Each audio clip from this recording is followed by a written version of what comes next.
নমস্কার, আমি রাজদীপ আচার্য। আমার ইউটিউব চ্যানেল আচার্য অ্যাস্ট্রোলজিতে আপনাদেরকে স্বাগত জানাচ্ছি।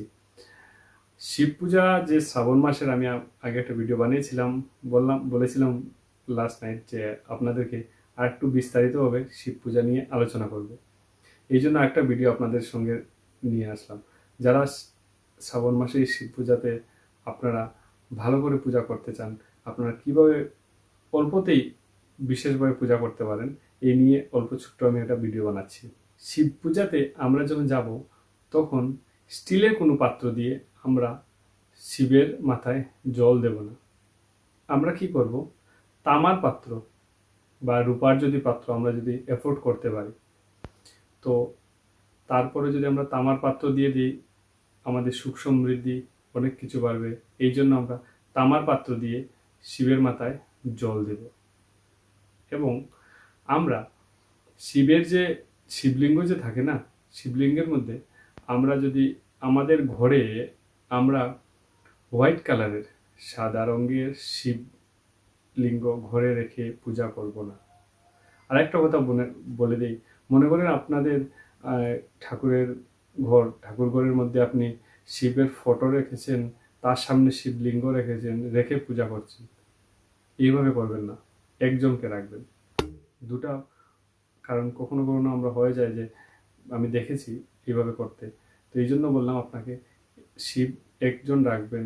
ঠাকুর ঘরে দুটা শিবলিঙ্গ বা দুজন শিব ঠাকুর থাকা ভালো না, এটা শুভ না, এটা অশুভ।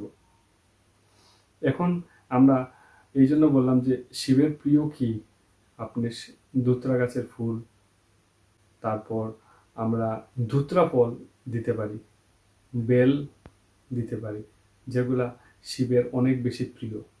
শিব পূজাতে শঙ্খ ব্যবহার আপনারা করবেন না, কারণ শিব পূজাতে শঙ্খ ব্যবহার করা ঠিক না।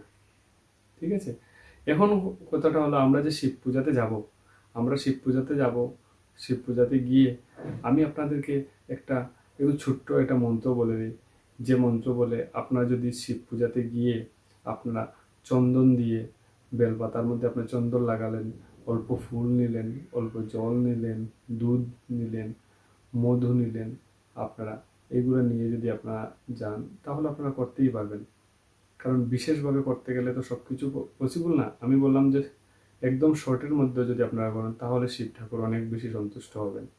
যারা এতটুকুই করতে পারবেন, এই আপনারা দেখবেন আপনাদের জন্য এই শ্রাবণ মাসটা অনেক পবিত্র মাস, এবং এই শ্রাবণ মাসে এগুলো যদি আপনারা করেন, তাহলে আপনারা অনেক বেশি লাভবান হবেন। আমি এই মন্ত্রটা আপনাকে বলছি। আপনারা একটা কাজ করবেন যে এই যে বেলপাতার মধ্যে যখন আপনারা চন্দন লাগাবেন, চন্দন লাগিয়ে আপনারা ঠাকুরকে যদি 21টা এই বেলপত্র আপনারা যদি অর্পণ করেন, তাহলে এবং একটা মন্ত্র বলে, তাহলে এটা আরো বেশি ভালো হবে। আমি আপনাদেরকে এই মন্ত্রটা বলছি।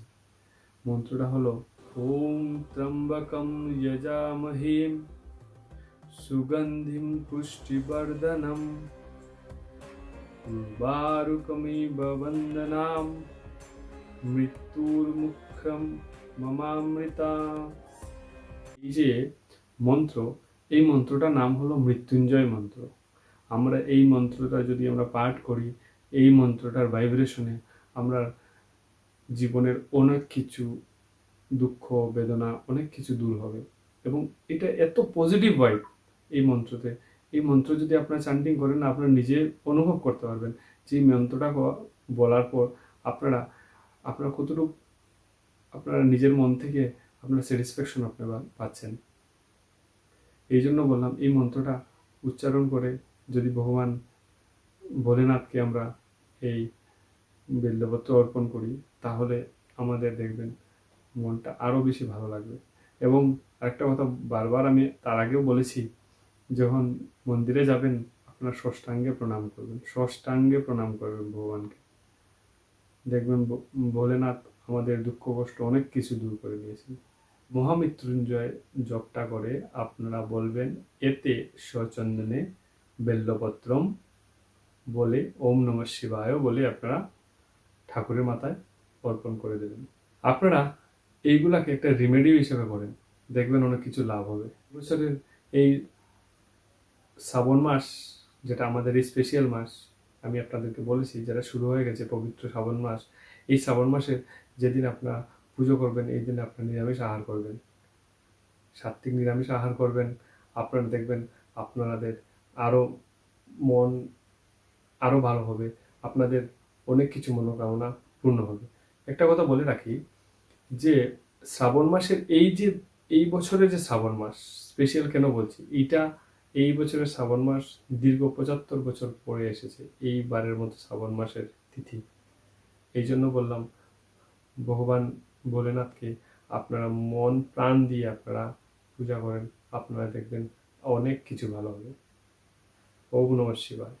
আমার যদি এই ভিডিও দেখে আপনার ভালো লাগে তাহলে আপনারা লাইক, শেয়ার, কমেন্ট এবং সাবস্ক্রাইব করবেন। আপনারা যত বেশি সাবস্ক্রাইব করবেন আমার আরো ভালো লাগবে যে আপনাদের জন্য আরো নিউ অনেক ভিডিও নিয়ে আসার জন্য। সুস্থ থাকেন, ভালো থাকেন, নমস্কার।